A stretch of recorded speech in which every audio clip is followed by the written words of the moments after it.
May mga laban sa buhay na parang pakiramdam mo, ikaw lang yung humaharap. Problema sa trabaho, problema sa pamilya, financial struggle, and emotional exhaustion.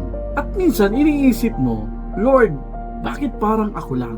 Pero may kwento sa Bible na gustong ipaalala sa iyo ang isang bagay. The battle is not yours.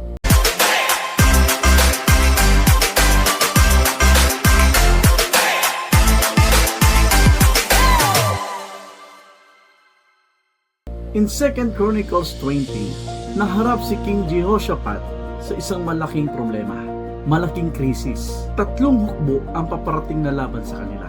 3 army, hindi malit na problema, hindi simpleng challenge, overwhelming. At ang unang reaction niya, takot. Pero instead magpanic, he prayed. Instead na umasa sa sariling lakas, he gathered his people and sought the Lord. At doon nagsalita ang Diyos. Do not be afraid. Do not be discouraged. For the battles is not yours, but God's. Pakinggan mo yan. Hindi sinabi ng Diyos na walang laban. At hindi niya rin sinabi na mawawala ang problema. Ang sinabi niya, hindi sa iyo ang laban. Minsan kasi pag may problema dumarating sa buhay natin, automatic ang iniisip natin o ang pumapasok sa isip natin, ako ang dapat mag-solve nito. Ako ang dapat mag-ayos nito.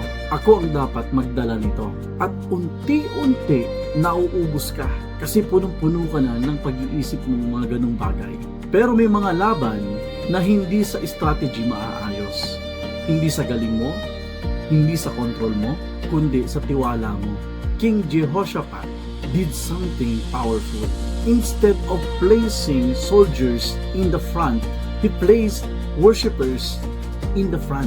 Hindi espada ang nasa unahan, kundi yung pagsamba nila, yung pagpray nila. Imagine that, sa gitna ng paparating na hukbo, ang unang ginawa nila ay magpuri. Bakit?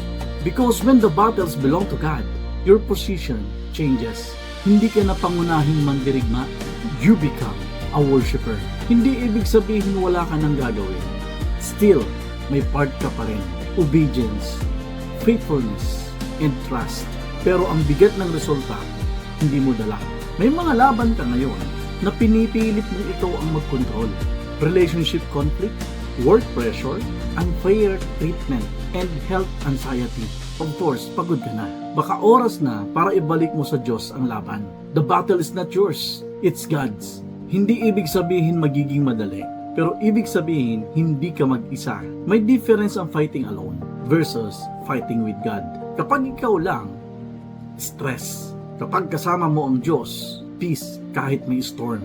Alam mo ba kung ano nangyari exactly sa kwento? Hindi nakipaglaban ng Israel. Ang Diyos ang kumilos. Ang magkaaway ay nag-aaway. At nang dumating ang Israel sa battlefield, panalo sila. Wala silang ginawa, kundi magtiwala. May mga laban sa buhay mo ngayon na ang kailangan mo, hindi mas matinding effort, kundi mas malalim na surrender. Anong klaseng surrender naman yun? Ito, surrender your pride, surrender ng control, surrender ng anxiety. Kasi, minsan, ang pinakamahirap na laban ay nasa loob mo. The battle of fear, the battle of doubt, the battle of what if. At doon gustong kumilos ang Diyos. Once na isurrender mo na ito sa Kanya, hindi para patunayan ang lakas mo, kundi ipakita ang kapangyarihan ng Diyos. Tanungin mo ang sarili mo, anong klaseng laban ang pinipilit mong dinadala na dapat ay ibinibigay mo sa Diyos?